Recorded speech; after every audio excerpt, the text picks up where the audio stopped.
So imagine someone wasn't feeling well and you want to ask them in Spanish, hey, what did you eat? How can we translate this into Spanish? Well, it turns out the best way is ¿Qué te comiste?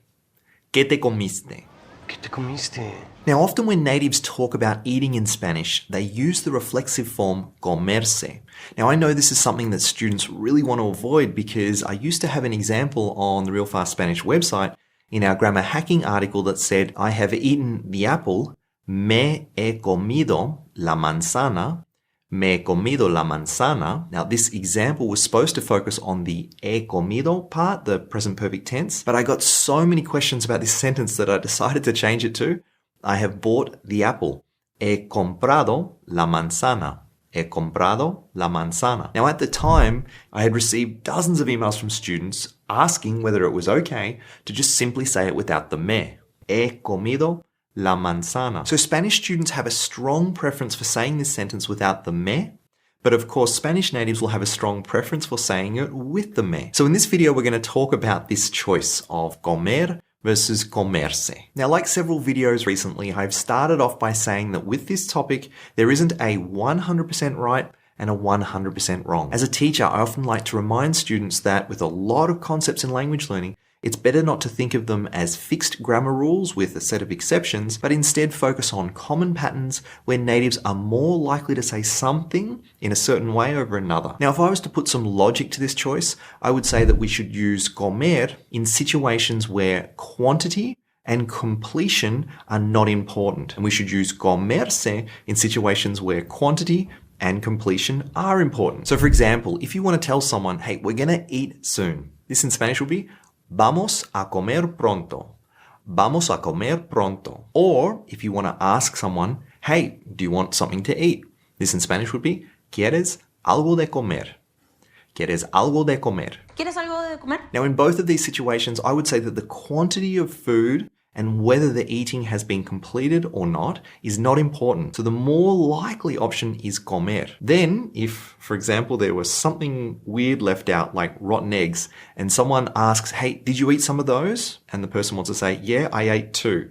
This in Spanish would be, me comí 2. Me comí 2. Me comí dos. Now, in this case, quantity is important. In addition, if we think back to the question at the start of the video, ¿Qué te comiste? ¿Qué te comiste? Here I would say that quantity is not as important, but the fact that the eating of something has been completed and now in that situation the girl is feeling sick. Now, another way that we can look at these is we could compare these two sentences. I like to eat tortilla every day. Me gusta comer tortilla todos los días. Now, I'm going to eat the tortilla.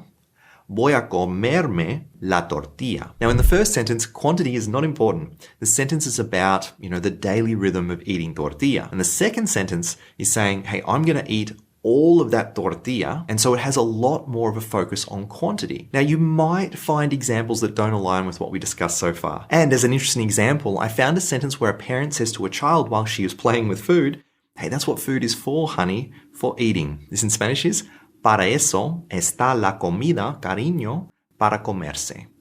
Para eso está la comida, cariño, para comerse. Para eso está la comida, cariño, para comerse. Now, for this sentence, we actually had to have a bit of a discussion amongst the teachers at Real Fast Spanish. We had a debate about the role of comerse in this sentence. And the conclusion was that comerse is playing the role of the passive voice in this sentence as opposed to the reflexive form of comer, which means that this sentence is not concerned with quantity.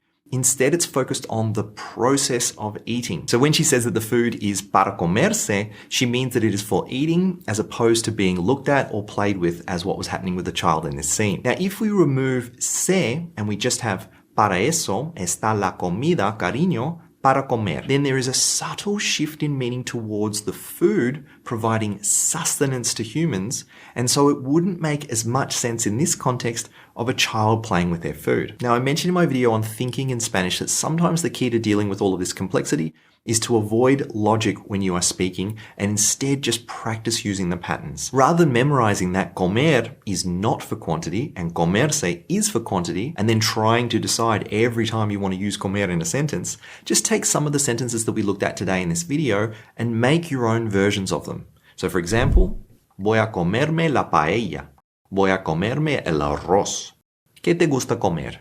¿Qué te gusta comer por la mañana? Me gusta comer pescado 3 veces a la semana. All right, so your homework at the end of this video is to think of some other ways that you can apply these sentences to describe your own eating habits or questions you might want to ask someone else about theirs. And of course, if you enjoyed this lesson, then please give it a like, subscribe if you're not already, and share the video with someone you think might be struggling with reflexive verbs, and then leave any questions you have in the comment section below. Okay, until next time, habla mejor, entiende más.